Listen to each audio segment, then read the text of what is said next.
It really caught our attention today when a new report came into us that says there is a drug epidemic that kills more people than cocaine and heroin combined.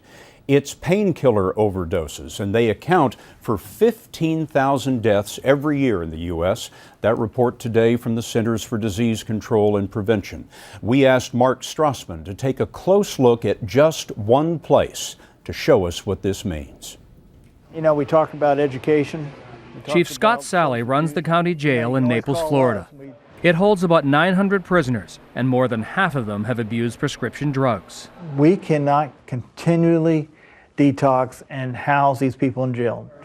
Jail is not a place for an addict, but here we are. My family doesn't want anything to do with me because I'm just a drug addict. Kyle LaHance is behind bars for lying about a robbery.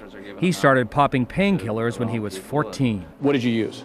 Roxys, Oxys, pain pills. I got addicted to them and I needed them. How bad is this epidemic?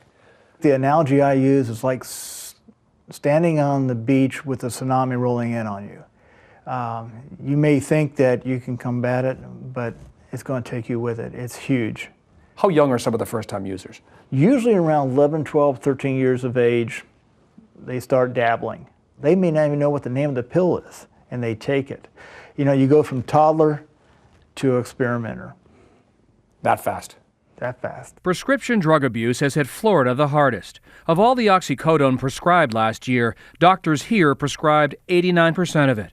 7 people a day on average die in Florida from prescription drug overdoses. Chief Sally sees this community remembrance board every day, and it's personal. This is my son. He is 20 years old, or was 20 years old, and he passed away 9.5 years ago. Still hurt to see that name on Yes, that wall? it does. Yeah, that's why I'm looking at you. You can't even look at the name? No. Deke Sally overdosed on methadone and Xanax and suffocated at home. He died in my wife's arms. You were a cop, Yeah. and you had no idea. Yeah. And looking back on it, should you have?